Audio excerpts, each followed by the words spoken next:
2050年净零排放已经是全球趋势，嘛是咱政府甲产业的共同目标。伫经济部的支持，工业技术研究院17号伫沙仑立林科学园区举办论坛，同时针对南台湾产业转型的需求提出减碳策略。现场嘛点出超过20项减碳创新科技，希望产官学研共同合作，帮助产业伫这个变局当中找到新的商机，提升竞争力。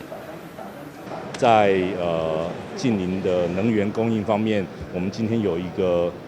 余氢的发电，在使用方面呢，那我们也有一个什么物流的 AI 的来提高这个能源的使用效率。那因为在南部这边有很多制造业，所以今天你们可以看到很多怎么样去让制程变得更节能减碳。我想这样子的技术我们提出来，有些是马上可以应用的，那有些呢可能就是我们互相来一个研究，来发展一个更多的一个 solution。因为台湾的机械产业啊都是外销为导向，那销到欧洲、销到美国，就是遇到这个排碳的要求。所以我们也是要开始准备从各方面，不管是硬体、软体，或者是你生产的机械设备，朝节能减碳的方向去走，这个是大家的共同要推动的目标。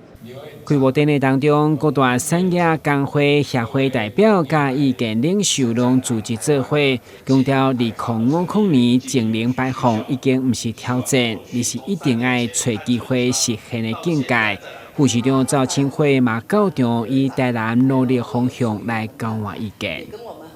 台南的这个太阳能光电城的部分，我们还是持续在进行。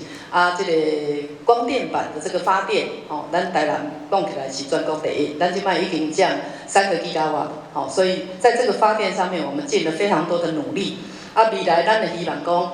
我们传统产业的部分，在净零碳排里面，大家共同协助合作，可以像院长提到的，咱的这个工业、载具跟我们的发电这3项的这个先导。领先应该由工研院目前所提出来，尤其是在今天的论坛里面，各项的主题都会去提到，这个是未来的机会。3、2、